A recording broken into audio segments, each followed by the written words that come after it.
Assalamualaikum warahmatullahi wabarakatuh. Mari klik subscribe di channel ini dan aktifkan tanda loncengnya untuk mendapatkan update pemberitahuan di video berikutnya.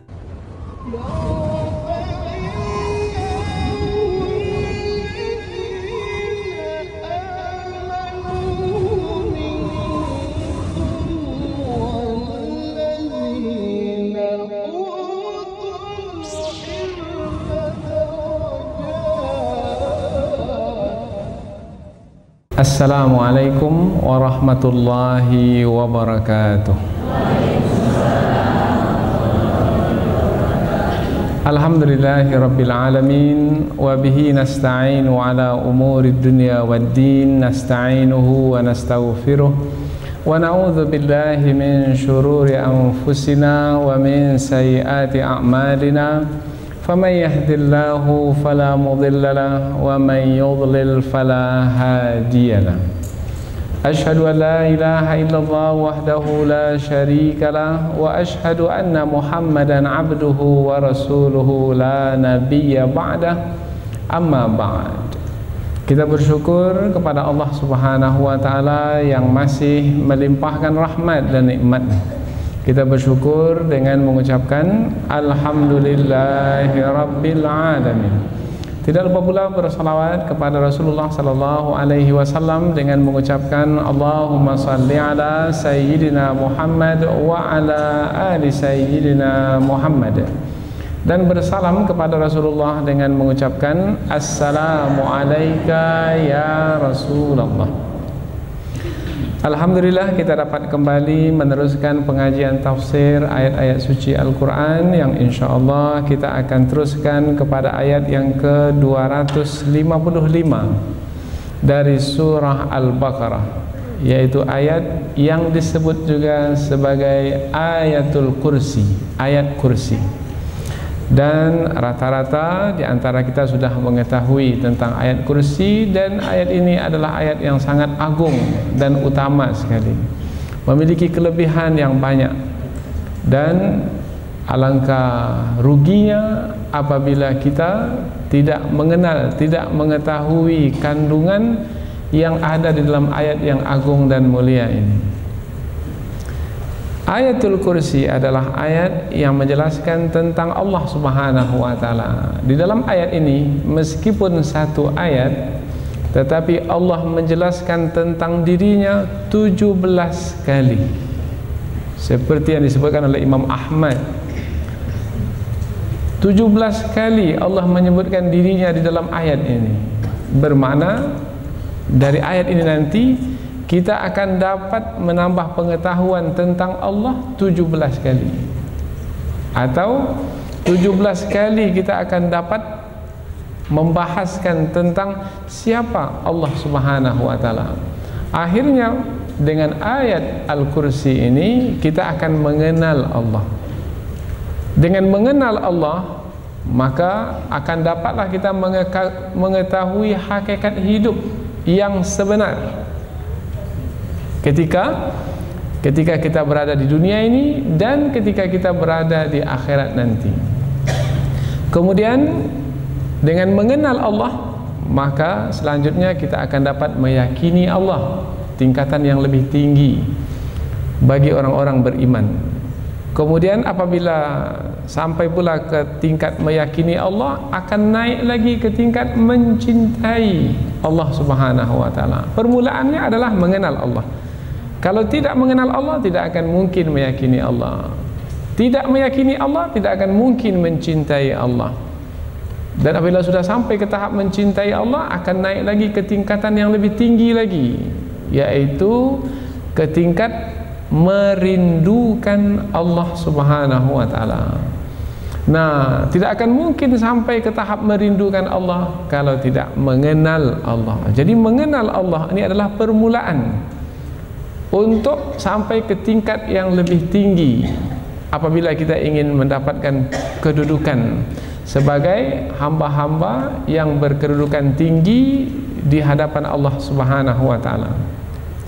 Maka ayatul kursi adalah ayat yang sangat agung sekali.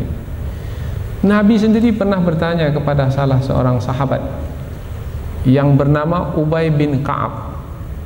Rasulullah bertanya, hadis ini disebutkan oleh Imam Ibnu Katsir dalam tafsir beliau, wahai Ubay, ayu ayatin fi kitabillahi a'zam, mana dia ayat dalam Al-Quran yang paling agung?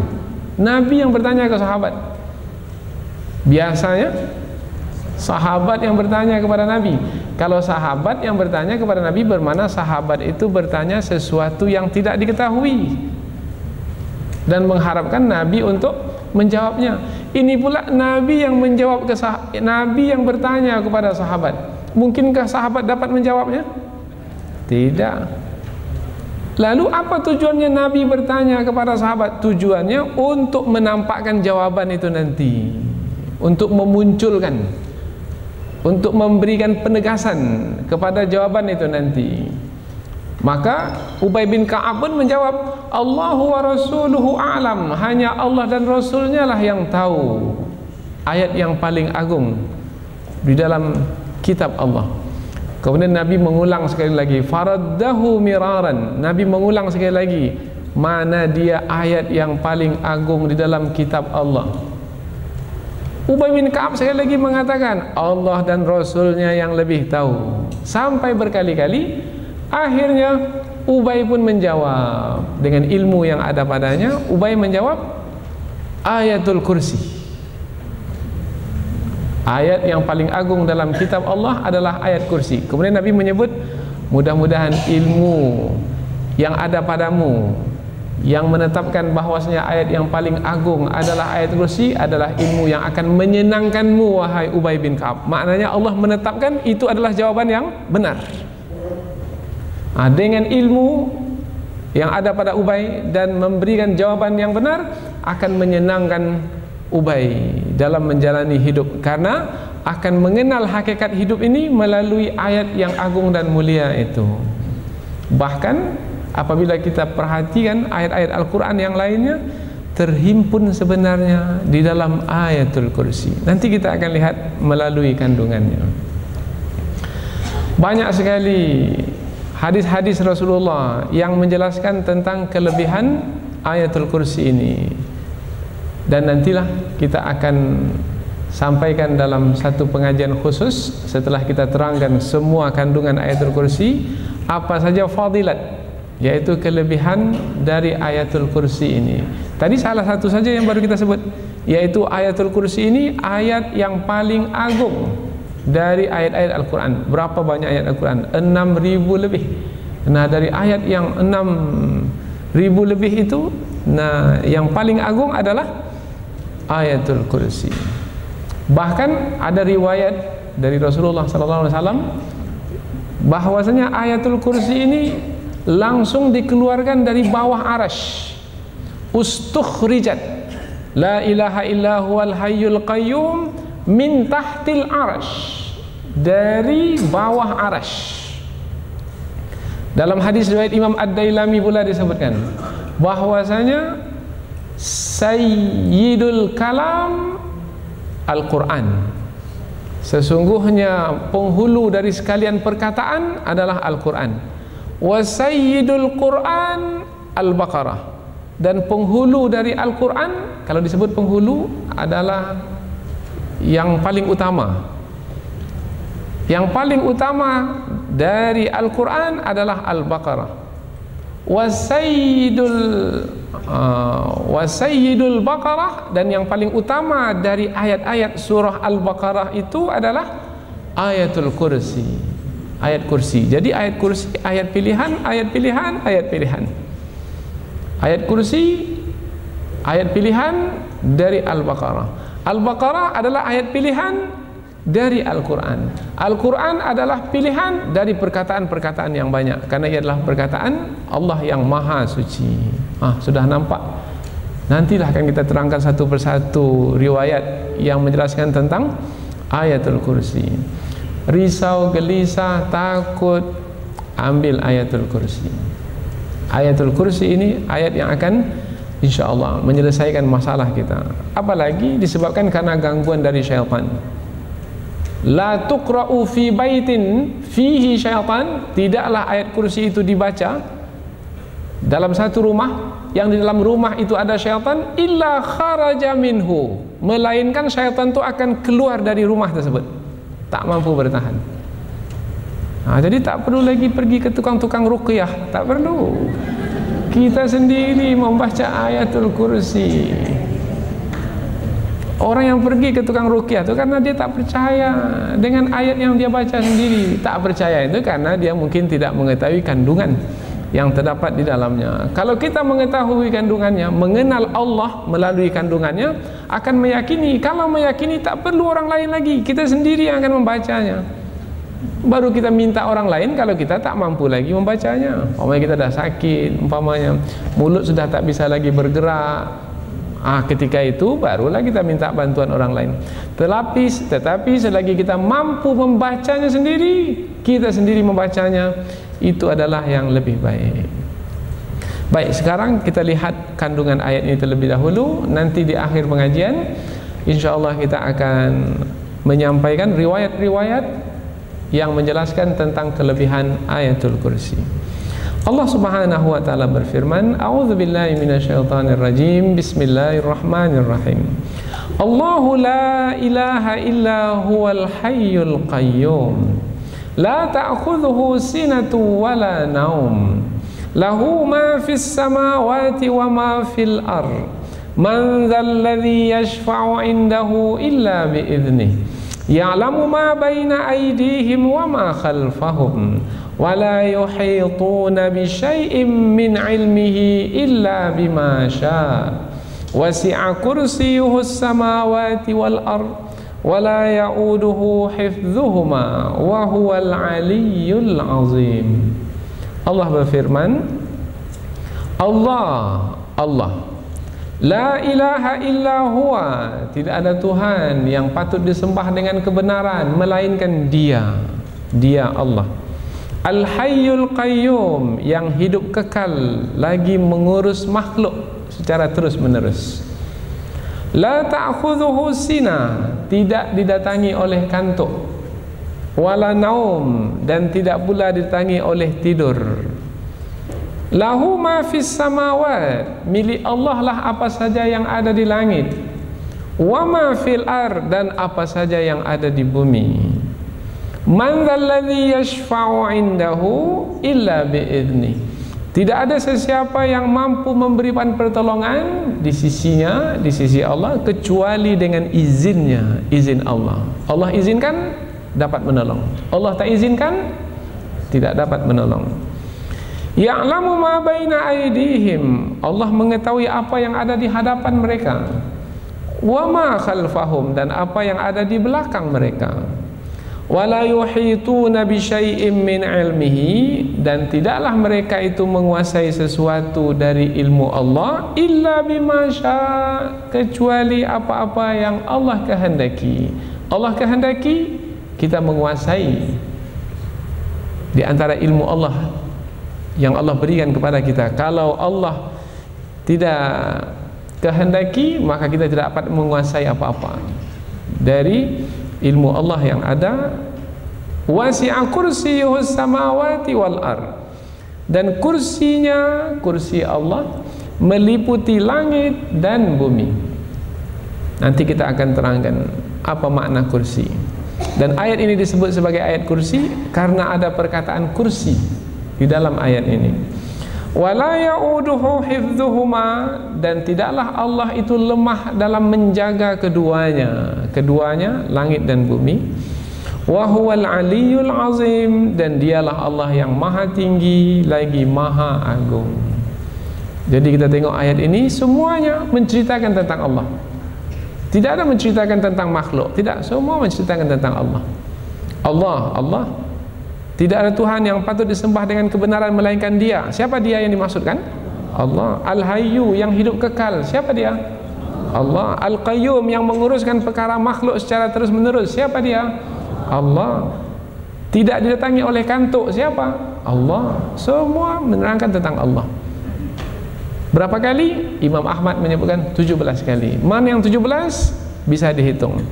Allah, La ilaha illa huwa 2, Al-Hayyu 3, Al-Qayyum 4, La ta'khudhuhu sinah 5, Wala naum 6, Lahu ma fis samawat 7, Wa ma fil ar 8, Man dzal ladzi yashfa'u 'indahu illa bi'idnih 9, Ya'lamu ma baina aydihim 10, Wa ma khalfahum 11, Wala yuhituna bi syai'in min 'ilmihi illa bima syaa 12, Wasi'a kursiyyuhu samawat 13, Wal ar 14, Wala ya'uduhu hifdhuhuma 15, Wa huwal 'aliyyu 16, Al-Azim 17. Rakaat salat kita sehari semalam berapa jumlahnya? 17. Al-Quran pula diturunkan 17 Ramadan. Ada pula orang yang mengatakan ini angka 17 ini angka yang ada pula yang membawanya kepada angka-angka. Kalau kita tidaklah ingin melihat angka-angka yang seperti itu, kita lebih ingin melihat kandungan dari kandungan ayat tersebut. Ada 17 kali Allah disebutkan. Nah, yang kita perhatikan bukan angka 17-nya, yang kita perhatikan apa saja perkataan yang digunakan untuk menerangkan Allah Subhanahu wa taala. Perkataan pertama yang menerangkan tentang Allah adalah lafaz Allah. Allah. Lafaz Allah ini disebut juga sebagai lafaz keagungan. Dalam bahasa Arab, lafzul jalalah, lafaz keagungan. Allah adalah nama Allah. Nama Allah banyak. Allah Ar-Rahman, Ar-Rahim, Al-Malik, Al-Quddus, As-Salam. Dalam sebuah hadis, nama Allah itu ada 99 nama. Inna lillahi tis'atan wa tis'ina isma. Sesungguhnya Allah memiliki 99 nama. Beda nama Allah, Allah dengan nama-nama yang lain, Ar-Rahman, Ar-Rahim, Al-Malik, Al-Quddus adalah nama Allah. Allah adalah nama yang menerangkan tentang zat Allah secara keseluruhan. Sementara nama Allah yang lain, Ar-Rahman, menerangkan tentang salah satu dari sifat Allah. Ar-Rahim, salah satu lagi dari sifat Allah, atau menerangkan tentang perbuatan Allah. Al-Malik umpamanya menerangkan tentang perbuatan Allah. Kita ada zat Allah, ada sifat Allah, ada perbuatan Allah. Nah, nama yang menerangkan zat Allah secara keseluruhan, yang di zat itulah seluruh sifat dan zat itulah yang melakukan perbuatan, nama itu adalah Allah. Jadi nama Allah itu adalah nama agung, sebab nama tersebut kembalinya kepada zat atau menerangkan tentang zat. Umpamanya, ini zat saya. Apa nama ke atas zat ini? Orang tua saya beri nama ke atas zat ini Mustafa. Maka Mustafa itu nama ke atas zat. Zat ini dia punya banyak sifat. Apa sifatnya? Katakanlah sifatnya pemurah, banyak memberi, pemurah, si pemurah. Nah, kata pemurah itu adalah nama ke atas sifat. Penyabar, diterangkan sekali tak faham juga, diterangkan dua kali tak faham juga, berkali-kali diterangkan, terus diterangkan juga, sabar, sabar. Nah, disebut sifatnya penyabar, si penyabar itu penyabar. Nah, nama juga, nama Allah As-Sabur, Allah yang maha penyabar. Nah, nama tersebut adalah menerangkan tentang sifat Allah, yang sifat itu juga dari zat Allah Subhanahu wa taala, tapi salah satu saja dari sifat. Nah, jadi nama-nama Allah yang lain ada yang menerangkan sifat Allah, ada yang menerangkan perbuatan Allah, yang juga kembali kepada zat. Tetapi nama Allah itu adalah nama yang menerangkan tentang zat Allah, yang memiliki semua sifat tersebut, dan yang menerangkan perbuatan-perbuatan Allah yang banyak itu. Maka nama Allah adalah nama yang khusus, hanya kembali kepada zat Allah saja, dan tidak pernah ada dari dahulu hingga sekarang dan sampai kapanpun zat yang bernama Allah, tidak ada. Dan itu kelebihan Allah. Kelebihan nama Allah, yaitu Allah telah membuat manusia tidak mampu dan tidak berdaya untuk menamakan selain Allah dengan Allah. Ada pernah terdengar nama berhala Allah? Tidak ada. Ada terdengar nama manusia Allah? Tidak. Apa sebab? Sebab Allah tidak membenarkan makhluknya untuk menggunakan nama tersebut untuk dipakaikan kepada selainnya. Sampai hari ini tantangan dari Allah. Sampai hari ini tak ada manusia yang mampu, berani untuk menyebut selain Allah dengan Allah. Tidak ada. Itu menerangkan tentang keagungan Allah, karena Allah memiliki nama tersebut dan tidak membenarkannya untuk dimiliki oleh selainnya, dan Allah Maha berkuasa dan kuasanya diberlakukan sampai hari ini. Nah, dengan penamaan Allah hanya kepada zat Allah sudah menampakkan keagungan Allah Subhanahu wa ta'ala. Kalau umpamanya Ar-Rahim, nama Allah Ar-Rahim itu dipakaikan juga kepada selain Allah. Rasulullah itu juga digelar sebagai Ar-Rahim, Ar-Raufur Rahim. Al-Malik, Malik juga dipakaikan juga kepada selain Allah. Malik, kepada raja, Malik, dan seterusnya. Tapi nama Allah hanya dipakaikan kepada zat Allah saja. Zat Allah itu berbeda dengan zat yang lainnya. Nah, kalau mengkaji Allah ini panjang pembahasannya, karena kita akan mengkaji sifat-sifat Allah Subhanahu wa ta'ala. Ayatul Kursi, ayat yang agung, nampak keagungannya karena ayat ini dimulai dengan nama Allah yang agung. Allahu la ilaha illa huwal hayyul qayyum. Ada ayat lain tidak dimulai dengan Allah, umpamanya Qul huwallahu ahad.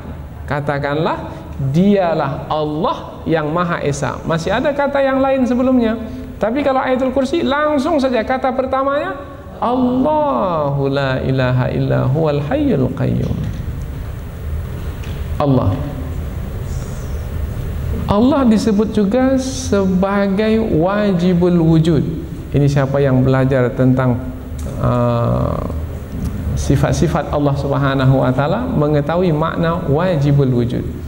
Yang wujudnya, yang keberadaannya itu wajib. Kalau kita ini tidak wajibul wujud, kita ini mumkinul wujud, mungkin wujud. Apa makna wajib wujud, mungkin wujud?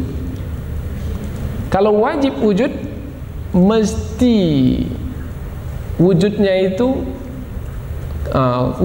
itu mesti ada. Kalau tidak ada, kita tak faham. Contoh umpamanya Allah wajib ada. Adanya itu sesuatu yang wajib. Apa sebab? Sebab kalau langit dan bumi ini ada, pasti ada yang mengadakan langit dan bumi ini. Siapa yang mengadakan langit dan bumi? Allah. Maka Allah itu wajib ada. Sebab kalau Allah itu tidak ada, tak akan mungkin kita dapat memahami keberadaan langit dan bumi ini. Mungkinkah langit dan bumi ini ada dengan sendirinya? Tidak, pasti ada yang mengadakannya. Pasti ada yang mengadakannya. Nah, yang mengadakannya itu disebut wajib ada.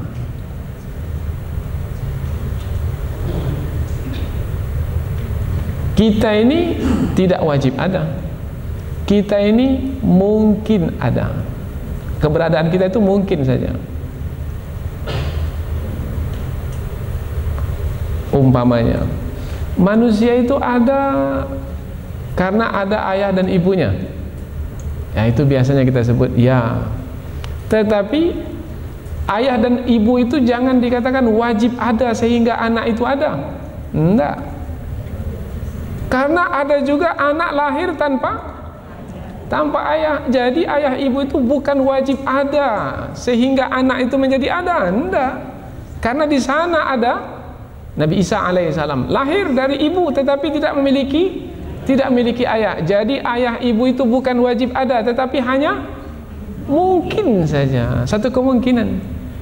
Tidak semestinya ada ayah ibu kemudian anak ada. Enggak, tak semestinya. Nabi Adam ada ayah dan ibunya? Tak ada. Jadi manusia itu, manusia mungkin ada.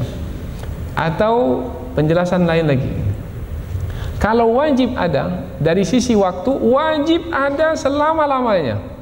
Dahulu wajib ada, sekarang wajib ada, sampai kapanpun wajib ada. Allah. Kalau kita ini tidak wajib ada, kita ini mungkin ada.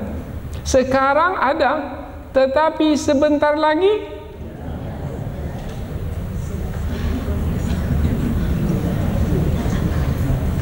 karena kita ini mungkin ada. Sekarang memang ada, memang, tapi sebentar lagi mungkin sudah tidak ada lagi. 100 tahun yang lalu ada?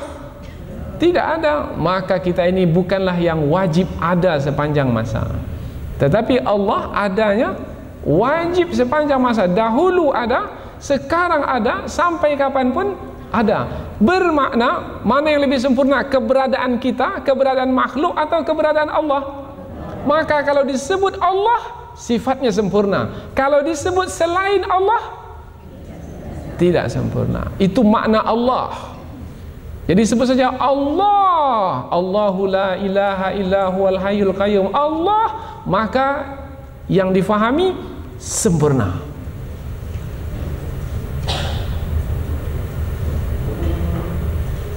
Kita ini mungkin senang sekarang. Apa sebab? Umpamanya istri senang sebab suaminya ada. Tetapi jangan bergantung kepada suami ada, sebab suami itu adanya mungkin saja. Mungkin ada, sekarang ada, tapi mungkin sebentar lagi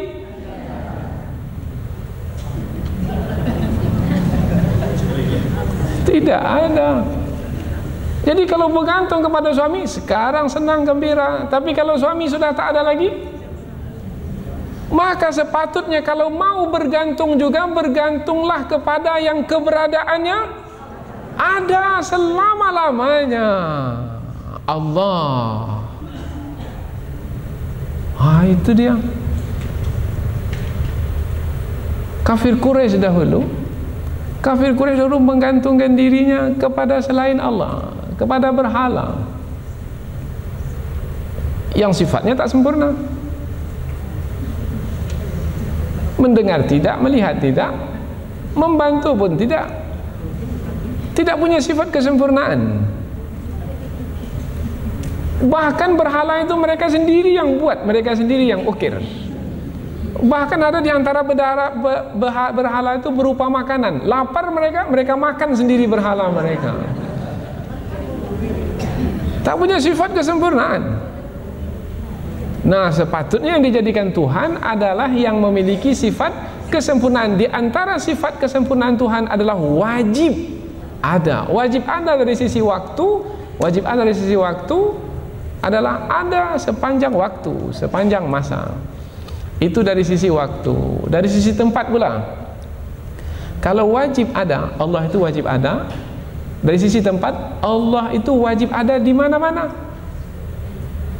Di langit ada, di bumi ada, di timur ada, di barat ada. Karena wajib ada di mana-mana. Kita ini mungkin ada di sini. Sekarang, sebentar lagi tak ada. Mobil kita mungkin ada. Di mana kita letak tadi? Di luar sana. Tapi boleh jadi mobil kita itu mungkin sekarang ini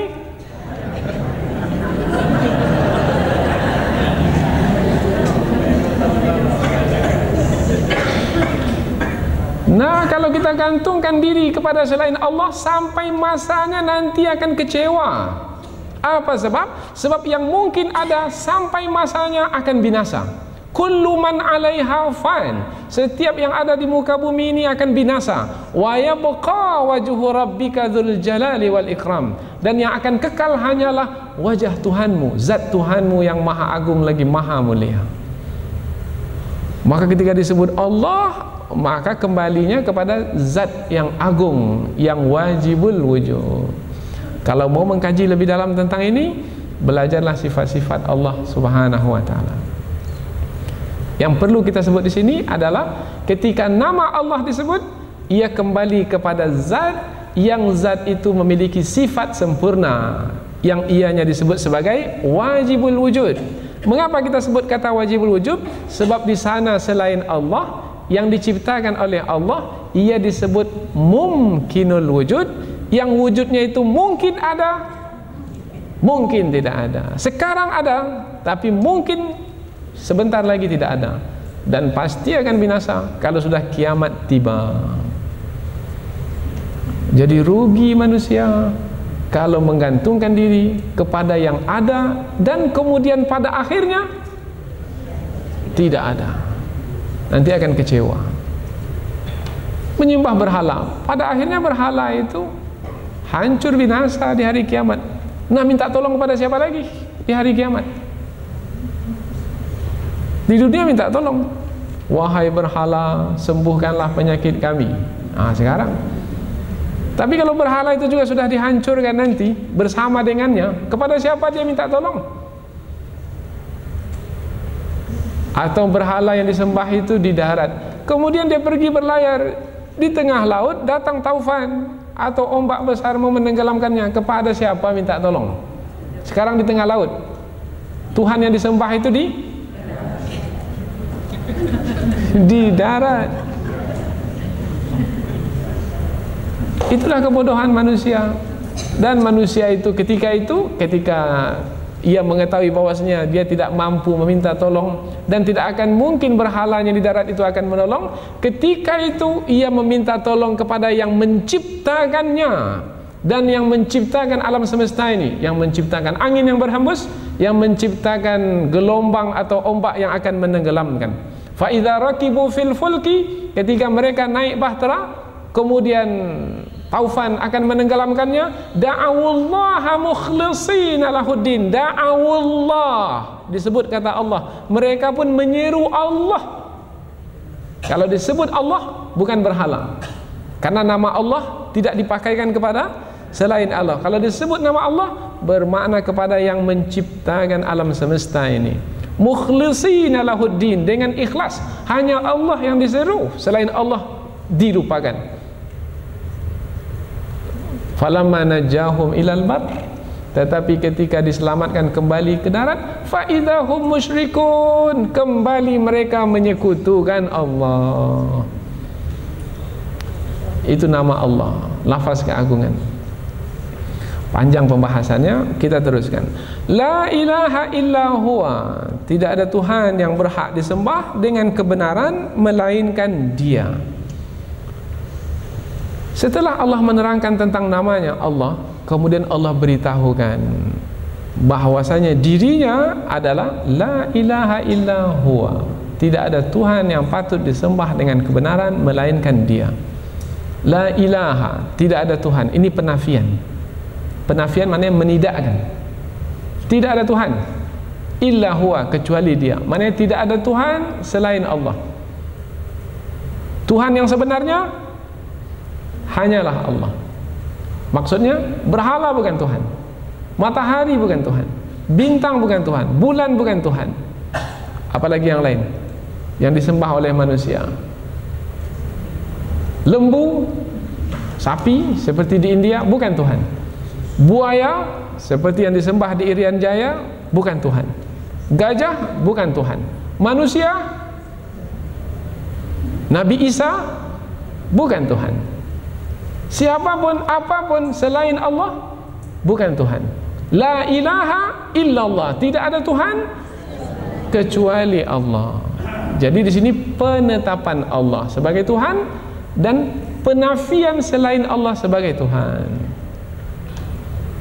Ayat ini memberikan penegasan, berbeda dengan wa ilahukum ilahu wahid, Tuhan kamu adalah Tuhan yang Maha Esa. Ini ayat-ayat pemberitahuan. Kalau ayat ini ayat menidakkan kemudian menetapkan, maka isinya adalah penegasan. Tidak ada Tuhan yang patut disembah dengan kebenaran. Kita sudah pernah terangkan dahulu mana al-ilah. Al-ilah ini beda maknanya dengan ar-rabb.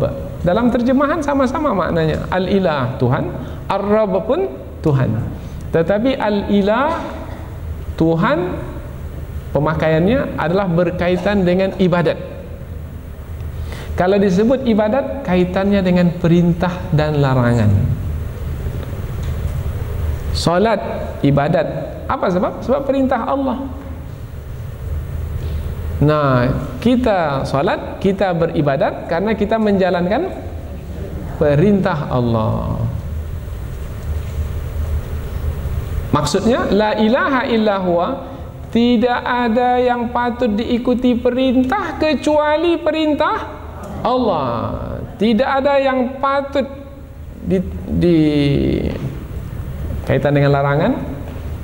Nah, dipatuhi larangan dengan tidak melakukannya kecuali larangan Allah. Jadi yang memerintah, yang berhak memerintah hanyalah Allah, dan yang berhak melarang hanyalah Allah. Manusia tidak berhak memerintah dan melarang. Dan apabila di sana ada manusia memerintah dan melarang, bertentangan dengan perintah dan pelarangan Allah, maka tidak berhak untuk diikuti dan dipatuhi. Itu makna la ilaha illa huwa. Kalau ada yang mengikuti perintah-perintah selain Allah dan mematuhi larangan, tidak mau melakukan karena yang melarang itu adalah selain Allah, padahal bertentangan dengan perintah dan larangan Allah, maka bermakna dia telah mencemari dan merusak la ilaha illa huwa. Gagallah dalam hidup, dan tidak akan mungkin dapat mengucapkan la ilaha illallah di akhir hayat.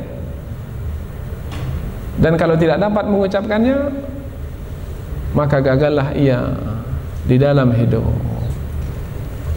Man kana akhiru kalamihi la ilaha illallah, siapa yang akhir hidupnya dapat mengucapkan la ilaha illallah, dakhalal jannah, ia niscaya akan masuk surga. Oh, jadi ujian hidup yang paling tinggi sebenarnya adalah memegang kalimah la ilaha illallah di dalam hidup. Afdalul dzikri fa'lam annahu la ilaha illallah. Sesungguhnya zikir yang paling utama, yang paling tinggi nilainya adalah la ilaha illallah. Ini kalimat yang mulia. Dan ini kalimat ini untuk memberi katakan tentang Allah Subhanahu wa taala. Siapa itu Allah? Allah adalah yang memerintah. Dan hanya Allah yang berhak memerintah. Selain Allah tidak berhak untuk memerintah. Kalau memerintah juga selain Allah, hendaklah memerintah seperti yang diperintahkan oleh Allah. Orang tua mau memerintah anaknya, silahkan, tapi mestilah memerintahkan anak seperti yang Allah perintahkan. Kalau orang tua itu memerintah pula kepada anak tidak seperti yang Allah perintahkan, maka orang tua itu telah menetapkan dirinya pula sebagai Tuhan. Seperti dahulu Qarun, seperti dahulu Fir'aun. Fir'aun memerintah pula, melarang pula. Tetapi perintah dan larangannya itu tidak seperti perintah dan larangan Allah. Maka ia telah menetapkan dirinya sebagai Tuhan. Menetapkan diri sebagai Tuhan padahal bukan Tuhan, bermakna ia adalah satu keangkuhan dan kesombongan. Setiap yang angkuh dan sombong dari kalangan makhluk akan dijatuhkan dan akan dihinakan. Lalu sikap makhluk adalah menghambakan diri, menghinakan diri, merendahkan diri di hadapan Allah Subhanahu wa taala. Caranya bagaimana? Mengikuti semua perintah Allah, menjauhi semua larangan Allah. Itu namanya taat. Ada perintah, ikut. Ada larangan, tinggalkan, jauhi. Nah, hanya perintah-perintah Allah yang diikuti, hanya larangan-larangan Allah yang dijauhi, maka bermakna telah menetapkan tidak ada Tuhan melainkan Allah. La ilaha illa huwa. Itu yang pertama. Di mana letak kesalahan orang-orang Yahudi? Letak kesalahan orang Yahudi yang paling besar adalah Allah menyampaikan kepada Nabi Musa, wahai Musa, innani anallah, la ilaha illa ana fa'budni. Wahai Musa, aku adalah Allah, tidak ada Tuhan yang patut disembah dengan kebenaran melainkan aku, maka beribadahlah kepada aku, tunduk dan patuh kepada aku.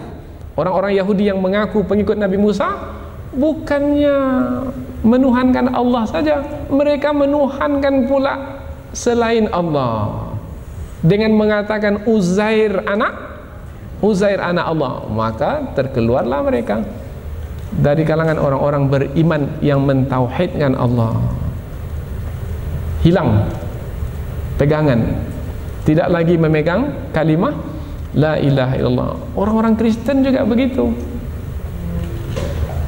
Semestinya mereka menetapkan Allah saja sebagai Tuhan, la ilaha illallah, tapi mereka juga mengatakan bahwasanya Nabi Isa itu adalah Tuhan, anak Tuhan. Entah dari mana pula datangnya kata anak ini. Anak Tuhan, Tuhan Bapa yang di langit, Tuhan anak yang di bumi. Ini adalah satu kebohongan. Ini adalah dusta. Mereka telah menyekutukan Allah. Mereka tidak lagi memegang la ilaha illallah. Maka perbedaan antara orang beriman dengan orang kafir adalah orang beriman memegang la ilaha illallah. Tuhan yang patut disembah dengan kebenaran hanya satu saja, yaitu Allah. Orang kafir mungkin juga menuhankan Allah, tapi dalam waktu yang sama juga menuhankan selain Allah. Hati-hati, kita mungkin juga mengaku beriman, tapi boleh jadi mungkin kita telah mencemarkan kalimah la ilaha illallah, yaitu dengan menuhankan, mungkin tidak menuhankan berhala, tapi mungkin dengan menuhankan hawa nafsu kita. Bukan hanya perintah Allah yang kita ikuti, perintah hawa nafsu kita pun kita ikuti juga. Nah, orang yang mengikuti perintah hawa nafsunya bermakna ia telah menyekutukan Allah. Ara'aita man ittakhadha ilahahu hawahu. Tidakkah kamu melihat ada orang yang mengambil hawa nafsunya sebagai Tuhan? Maka ayat ini menjelaskan bahwasanya yang berhak untuk dipatuhi perintah-perintahnya, diikuti, larangan-larangannya dijauhi hanyalah Allah. Inilah yang akan menyelamatkan. Kalau suami ikut perintah Allah, menjauhi larangan Allah, suami selamat. Kalau istri mengikut perintah Allah, menjauhi larangan Allah, istri selamat. Keluarga mengikuti perintah Allah, menjauhi larangan Allah, selamat. Kapan suami tak selamat? Meskipun namanya selamat. Di saat dia tidak mengikuti perintah Allah, maka tidak akan mungkin selamat. Di dunia tidak, di akhirat pun tidak. Al-Hayyu Al-Qayyum. Tapi pembahasannya ini panjang, maka kita batasi pengajian kita malam hari ini sampai di sini saja. Allahu la ilaha illa huwa. Dan pengajian Ayatul Kursi ini akan kita buat beberapa seri, dan inilah seri pertama, dan mudah-mudahan akan dapat kita lanjutkan kepada seri berikutnya, sehingga kita dapat mengikuti kandungan dari ayat kursi yang agung ini. Dan kita memang bersengaja memanjangkan penjelasan karena kita tidak ingin mengamalkan ayat ini dengan kefahaman yang sedikit. Kita mau dengan kefahaman yang luas, sehingga melahirkan keyakinan yang mendalam, sehingga kita beramal dengan ayat ini akan memberikan keuntungan dan manfaat yang besar bagi keimanan kita dan bagi kehidupan kita. Ada seorang hamba Allah, ini cerita saja. Masing-masing orang akan punya cerita sendiri-sendiri dari pengalaman mengamalkan Ayatul Kursi. Dia seorang pedagang dahulu. Setelah membeli barang dagangannya, dia cari-cari tempat menginap, tidak ada tempat menginap. Semua sudah full, penuh. Sementara barang dagangan ini mesti diamankan. Akhirnya ada satu bilik, satu kamar, dan tidak mau disewakan oleh pemiliknya. Apa sebab? Sebab sebelum itu banyak orang yang sudah menyewa bilik itu pagi hari dijumpai mati. Setiap bermalam di kamar itu, besoknya mati, besoknya mati. Maka hamba Allah ini, yang pedagang ini tadi, minta kepada pemilik tersebut supaya diizinkan untuk bermalam di kamar itu. Pemiliknya makan tidak, karena nanti kamu besok akan mati pula, sama seperti penyewa-penyewa yang lainnya. Tapi mengatakan insya Allah Allah Subhanahu Wa Taala akan menjaga dan memelihara. Maka pada malam hari itu, setelah selesai sholat Isya, maka ia pun duduk berzikir. Di antara zikirnya adalah membaca ayatul kursi. Rupanya ketika dia membaca ayat kursi, menjelmalah dari sudut bilik itu satu lembaga, satu badan dari api. Nah, dikatakan jin ifrit. Rupanya dialah yang menghuni tempat itu. Nah, kemudian dia baca ayat kursi dengan penuh keyakinan, Allahu la ilaha illa huwal hayyul qayyum. Rupanya jin ifrit itu mengikuti bacaan tersebut, Allahu la ilaha illa huwal hayyul qayyum, la ta'khudhuhu sinatu wala naum. Diulang lagi, la ta'khudhuhu sinatu wala naum, sampai ke akhir ayat. Jin itu pun mengulangi. Kalau kita lah seperti itu bagaimana kira-kira?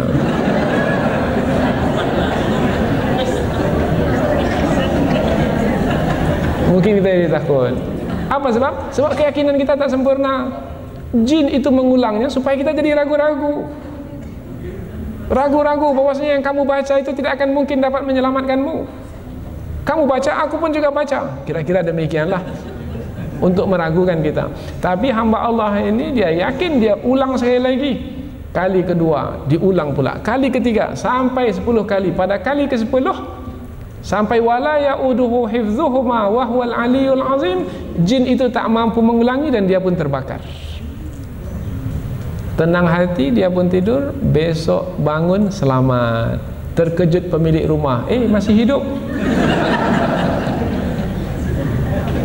Nah, contoh pengalaman. Karena dia adalah ayat yang paling utama dalam Al-Quran dan memiliki kelebihan. Kalau Al-Quran memiliki kelebihan, maka ayat yang paling utama pun juga memiliki kelebihan. Dan masing-masing orang yang mengamalkannya pasti akan mendapatkan kelebihan-kelebihannya. Apa bentuk kelebihan? Terpulang kepada Allah lah memberi kepada masing-masing. Ini hamba Allah ini dapat seperti itu pemberian. Ada yang lain lagi, lain pula pemberiannya. Tetapi yang pasti ayatul kursi memiliki kelebihan dan keutamaan. Mudah-mudahan apa yang kita pelajari ini ada manfaatnya insyaallah. Subhanakallahumma wa bihamdika asyhadu an la ilaha illa anta wa astaghfiruka wa atubu ilaihi. Wassalamualaikum warahmatullahi wabarakatuh.